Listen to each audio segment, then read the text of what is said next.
ನಮಸ್ಕಾರ. ಇವತ್ತು ನಾನು ಯಾವ ಟಾಪಿಕ್ ಬಗ್ಗೆ ಮಾತಾಡ್ತಾ ಇದ್ದೀನಪ್ಪ ಅಂತ ಹೇಳಿದ್ರೆ, ನನ್ನ most favourite topic self love. ಏನಿದು ಸೆಲ್ಫ್ ಲವ್ ಅಂತ ಹೇಳಿದರೆ, ನಮ್ಮನ್ನು ನಾವು ಪ್ರೀತಿಸ್ಕೊಳ್ಳೋದು. ಕೇಳಲಿಕ್ಕೆ ಎಷ್ಟು ವಿಚಿತ್ರವಾಗಿದೆ ಅಲ್ವಾ? ನಮ್ಮನ್ನು ನಾವು ಯಾಕೆ ಪ್ರೀತಿಸ್ಕೋಬೇಕು ಅಂತ. ಹೌದು, ನೀವು ಕೆಲವು ಸತಿ ಸಂಬಂಧದಲ್ಲಿ ಇರ್ತೀರಾ, ಎಷ್ಟೋ ಸತಿ ಹಲವಾರು ಬಾರಿ ನನ್ನ ಸಂಗಾತಿ ನನಗೆ ಅಟೆನ್ಷನ್ ಕೊಡ್ತಾ ಇಲ್ಲ, ಟೈಮ್ ಕೊಡ್ತಾ ಇಲ್ಲ, ಹೀಗೆ ಹಲವಾರು ಡಿಮ್ಯಾಂಡ್ಸ್ಗಳನ್ನು ಮಾಡ್ತಾ ಹೋಗ್ತೀರಾ. ಎಷ್ಟೋ ಸತಿ ನಿರಾಸೆ ಆಗುತ್ತೆ.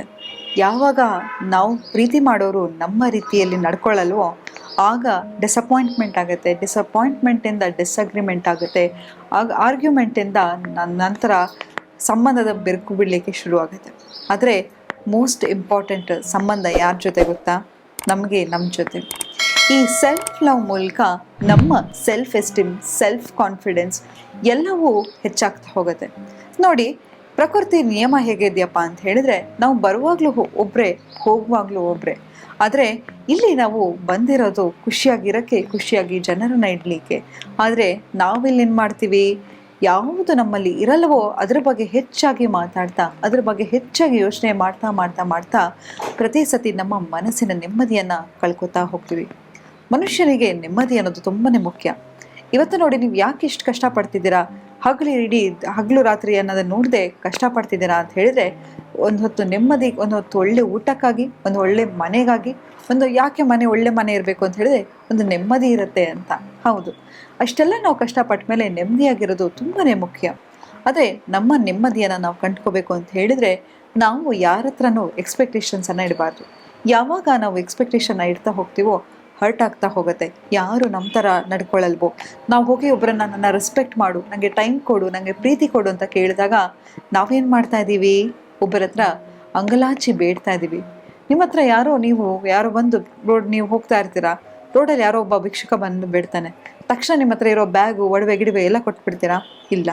ನಿಮಗೆ ಏನು ಕೊಡಬೇಕು ಅಂತ ಅನ್ಸತ್ತೆ, ಜೋಬಲ್ಲಿ ಒಂದು 10 ರೂಪಾಯಿನೋ, 1 ರೂಪಾಯಿನೋ, 2 ರೂಪಾಯಿನೋ ಇದ್ದರೆ ಆ ಕಾಯಿನ್ ನಿಮಗೆ ಕೊಡಲಿಕ್ಕೆ ಎಷ್ಟು ಮನಸ್ಸಾಗುತ್ತೋ ಅಷ್ಟು ಕೊಡ್ತೀರಾ. ಹಾಗೆ ಪ್ರತಿ ಸತಿ ನಾವು ಸಂಬಂಧದಲ್ಲಿ ಏನನ್ನಾದರೂ ಬೇಡಿದಾಗ ನಾವು ಹೇಗೆ ಕಾಣ್ತೀವಿ? ಹೌದು.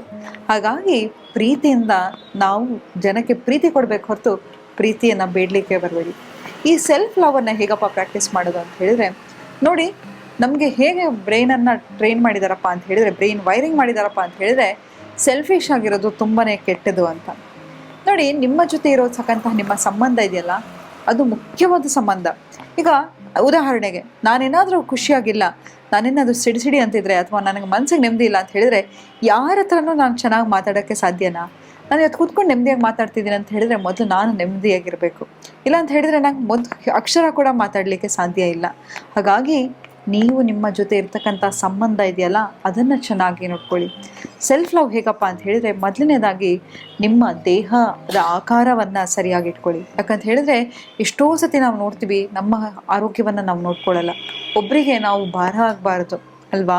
ಯಾಕಂತ ಹೇಳಿದರೆ, ನಾವು ಯಾರಿಗೋ ಭಾರ ಆಗಿ ನಮ್ಮ ಹೆಲ್ತನ್ನು ನಾವು ನೋಡ್ಕೊಳ್ಳೋದೇನೆ, ಇದರಿಂದ ನಮ್ಮನ್ನು ಪ್ರೀತಿಸೋರಿಗೆ ಎಲ್ಲರಿಗೂ ತೊಂದರೆ ಕೊಡೋಕ್ಕಿಂತ ನಮ್ಮ ಆರೋಗ್ಯವನ್ನು ನಾವು ಚೆನ್ನಾಗಿಟ್ಕೊಳ್ಳೋಣ. ನಾವು ಒಳ್ಳೆಯ ಆಹಾರವನ್ನು ತಿನ್ನೋಣ.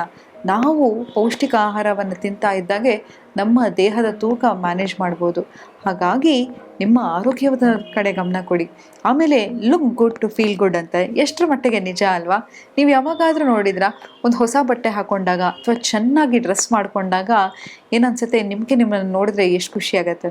ಎಷ್ಟೋ ಸತಿ ನಾನು ಹೇಳಿರ್ತೀನಿ ಹೆಣ್ಮಕ್ಳಿಗೆ, ಯಾಕೆ ಹೆಣ್ಮಕ್ಳಲ್ಲಿ ಸೆಲ್ಫ್ ಕಾನ್ಫಿಡೆನ್ಸ್, ಸೆಲ್ಫ್ ಎಸ್ಟೀಮ್ ಕಡಿಮೆ ಅಂತ ಹೇಳಿದ್ರೆ, ಭಾಳಷ್ಟು ಜನ ಹೆಣ್ಮಕ್ಳು ಮನೇಲಿರ್ತಾರೆ. ಮನೇಲಿದ್ದವಾಗ ಏನು ಮಾಡ್ತೀವಿ ಅಂತ ಹೇಳಿದ್ರೆ, ಎಲ್ರಿಗೂ ನಮ್ಗೆ ಇದೊಂದು ಕೆಟ್ಟ ಅಭ್ಯಾಸ ಇದೆ. ಯಾವುದೋ ಒಂದು ಹಳೆ ನೈಟಿ ಹಾಕ್ಕೊಂಡಿರೋದು, ಅಥವಾ ಯಾವುದೋ ಒಂದು ಹಳೆ ಬಟ್ಟೆ ಹಾಕ್ಕೊಂಡಿರೋದು. ಎಲ್ಲಾದರೂ ಆಚೆ ಹೋಗಬೇಕಾದ್ರೆ ಎಷ್ಟೆಲ್ಲ ಶೃಂಗಾರ ಮಾಡ್ಕೋತೀವಿ, ಎಷ್ಟೆಲ್ಲ ಚೆನ್ನಾಗಿ ಕಾಣಿಸ್ಲಿಕ್ಕೆ ಅಲಂಕಾರ ಮಾಡ್ಕೋತೀವಿ. ಅದೇ ಮನೆಯಲ್ಲಿದ್ದಾಗ ನಮ್ಮನ್ನು ನಾವು ನೋಡ್ಕೊಳ್ಳಲ್ಲ. ಏನೋ ಒಂದು ಬಟ್ಟೆ ಸಿಕ್ಕಿದ್ರೆ ಹಾಕೋತೀವಿ, ಹೆಂಗೋ ತಲೆ ಬಾಚ್ಕೊಂಡಿರ್ತೀವಿ. ಇದೆಲ್ಲ ಏನಾಗುತ್ತೆ, ಪ್ರತಿ ಸತಿ ನಾವು ಕನ್ನಡಿ ಮುಂದೆ ಹೋದಾಗ ನಾವು ಒಳ್ಳೆ ಹೋಮ್ಲೆಸ್ ಥರ ಕಾಣಿಸ್ತಿರ್ತೀವಿ. ಮನೇಲಿದ್ರೂ ಕೂಡ ಹೋಮ್ಲೆಸ್ ಥರ ಕಾಣಿಸ್ತಿರ್ತೀವಿ. ಹಾಗಾಗಿ ಆ ತಪ್ಪನ್ನು ಮಾಡ್ಲಿಕ್ಕೆ ಹೋಗ್ಬಿಡಿ. ನಿಮ್ಮನ್ನು ನೀವು ಚೆನ್ನಾಗಿ ಅಲಂಕೃತವಾಗಿ ಇಟ್ಕೊಳ್ಳಿ. ನೋಡಿ, ತಾಯಿ ಲಕ್ಷ್ಮಿಗೂ ಇಷ್ಟ ಆಗ್ತಾರಂತೆ ಯಾರು ತನ್ನನ್ನು ತಾನು ಅಲಂಕಾರ ಮಾಡ್ಕೋತಾರೆ, ತನ್ನನ್ನು ತಾವು ನೋಡ್ಕೋತಾರೆ. ಅಟ್ಲೀಸ್ಟ್ 5% ಆದರೂ ನಿಮಗೋಸ್ಕರ ನೀವು ಖರ್ಚು ಮಾಡೋದನ್ನು ಕಲ್ತ್ಕೊಳ್ಳಿ. ಎಷ್ಟು ಜನ ನೀವು 5% ಆದರೂ ಖರ್ಚು ಮಾಡ್ಕೋತೀರಾ? ಇಲ್ಲ. ನಿಮ್ಗೆ ಇಷ್ಟ ಆಗಿರೋ ಆಹಾರ ತಿಂತೀರಾ? ಇಲ್ಲ. ಒಳ್ಳೆ ಬಟ್ಟೆ ಹಾಕೋತೀರಾ? ಇಲ್ಲ. ಯಾವುದೋ ಒಂದು ದಿನ ನಾಳೆ ನಾವು ಮಾಡ್ತಕ್ಕಂಥ ಆಸ್ತಿ ಪಾಸ್ತಿ ನಮ್ಮ ಮಕ್ಕಳಿಗೆ ಇಷ್ಟ ಆಗತ್ತೋ ಇಲ್ವೋ ಗೊತ್ತಿಲ್ಲ, ಆದರೆ ನಾವು ಕೂಡಿಟ್ಟು ಅದನ್ನು ಯಾರೋ ಪಾಲಿಗೆ ತಳ್ತೀವಿ. ಹಾಗಾಗಿ ಮಕ್ಕಳಿಗೆ ನೀವು ಮಾಡಬೇಕಾದ್ರೂ ಅಷ್ಟೇ, ಒಂದು ಒಳ್ಳೆ ಎಜುಕೇಷನ್ ಕೊಡಿಸಿ. ಇಂಥ ಮೆಟ್ರೋಪಾಲಿಟನ್ ಸಿಟಿಯಲ್ಲಿ ಒಳ್ಳೆ ಎಜುಕೇಷನ್ ಇದೆಯಲ್ಲ, ಅದು ದೊಡ್ಡ ಇನ್ವೆಸ್ಟ್ಮೆಂಟು. ಅದು ಬಿಟ್ಟು ನಾವು ಏನೋ ಆಸ್ತಿ ಮಾಡ್ತೀವಿ ಪಾಸ್ತಿ ಮಾಡ್ತೀವಿ, ನಾಳೆ ಅನ್ನೋದು ನಾನು ನೋಡೇ ಇಲ್ಲ ಕಣ್ರಿ ಯಾರಾದ್ರೂ. ನಾಳೆನ ಯಾರು ನೋಡಿದ್ದೀರಾ? ಇಲ್ಲ ಅಲ್ವಾ? ಸೊ ಇವತ್ತಿನ ಮೂಮೆಂಟ್ ನೀವು ಚೆನ್ನಾಗಿರಿ, ನಿಮ್ಮ ಜೊತೆಲಿರೋರನ್ನ ಚೆನ್ನಾಗಿರಿ. ನೀವು ಖುಷಿಯಾಗಿದ್ದರೆ ಎಲ್ಲರ ಜೊತೆ ಖುಷಿಯಾಗಿರ್ತೀರ. ನಿಮ್ಮನ್ನು ನೀವು ಪ್ರೀತಿಸ್ಕೊಂಡ್ರೆ ಪ್ರೀತಿಯನ್ನು ಬೇಡಲ್ಲ. ನಾವು ಯಾವಾಗ ಯಾವುದನ್ನು ಬೇಡ್ತೀವಿ ಹೇಳಿ? ಈಗ ನನ್ನ ಹತ್ರ ಹಣ ಇಲ್ಲ ಅಂತ ಹೇಳಿದ್ರೆ ನಿಮ್ಮ ಹತ್ರ ಬಂದು ನಾನು ಹಣ ಬೇಡ್ತೀನಿ. ನನ್ನ ಹತ್ರನೇ ಹಣ ಇದೆ ಅಂತ ಹೇಳಿದ್ರೆ ನಾನು ಯಾಕೆ ಬೇರೆಯವ್ರ ಹತ್ರ ಬೇಡಲಿ ಅಲ್ವಾ?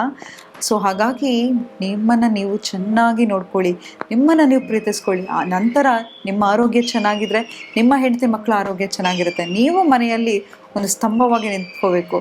ನೀವು ಚೆನ್ನಾಗಿ ಇದ್ದರೆ ಎಲ್ಲರೂ ಚೆನ್ನಾಗಿರ್ತಾರೆ ಅಂತ ಹೇಳ್ತಾ ಇವತ್ತಿನ ಸಂಚಿಕೆಯನ್ನು ನಾನು ಮುಕ್ತಾಯಗೊಳಿಸ್ತಿದ್ದೀನಿ. ಧನ್ಯವಾದಗಳು.